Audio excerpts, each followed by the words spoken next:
ঘোড়াঘাটে dredger machine ধ্বংস ও একজনের 2 মাসের সাজা। ফাহিম হোসেন রিজুর প্রতিবেদনে জানাচ্ছি বিস্তারিত।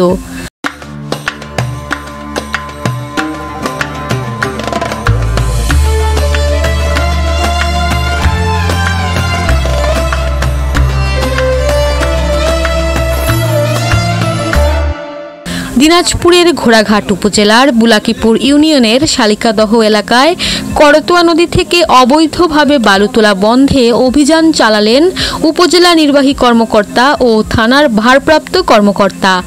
বৃহস্পতিবার 27 মার্চ দুপুর 12টা থেকে বিকাল 3:30টা পর্যন্ত চলে এ অভিযান।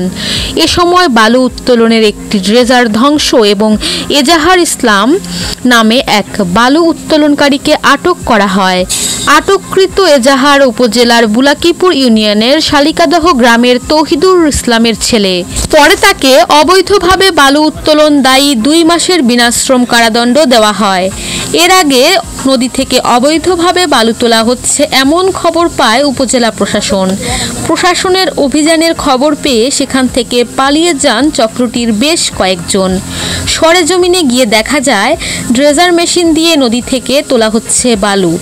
নদীর মাঝে প্লাস্টিকের ট্রাম দিয়ে ভেলা তৈরি করে আবার নদীর পাড়ে ড্রেজার মেশিন বসিয়ে সারি সারি পাইপের মাধ্যমে উত্তোলন করা বালু স্তূপ করে রাখা হচ্ছে নদী পাড়ের বিল এলাকা জুড়ে।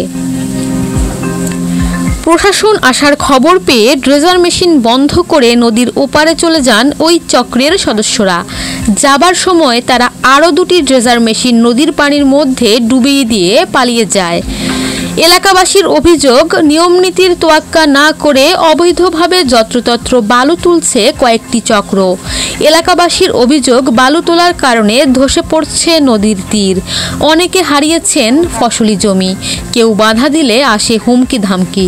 ফলে কেউ কথা বলতে চাইলেও ভয়ে কেউ বলতে পারেন না।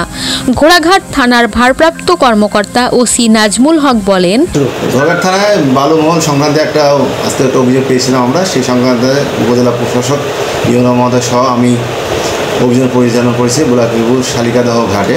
সেখানে আমরা বালুমহল যে মানুষজন উত্তোলন করতেছে সেটার বিষয়ে অভিযান পরিচালনা করে একজনকে আটক করেছি এবং তাকে 2 মাসের মোবাইল কোর্টের মাধ্যমে জেল প্রদান করা হয়েছে। তো এই অভিযান আমাদের অব্যাহত আছে। ধন্যবাদ। ঘোড়াঘাট উপজেলা নির্বাহী কর্মকর্তা ও নির্বাহী ম্যাজিস্ট্রেট রফিকুল ইসলাম বলেন, বুলাকিপুর ইউনিয়নের করতোয়া নদীতে শালিকাদহ নামক স্থানে দীর্ঘদিন ধরে বালু উত্তোলন করে আসছে। এলাকাবাসীর অভিযোগ, আমরা কয়েকবার সেখানে অভিযান চালিয়েছি কিন্তু সফল হতে পারিনি।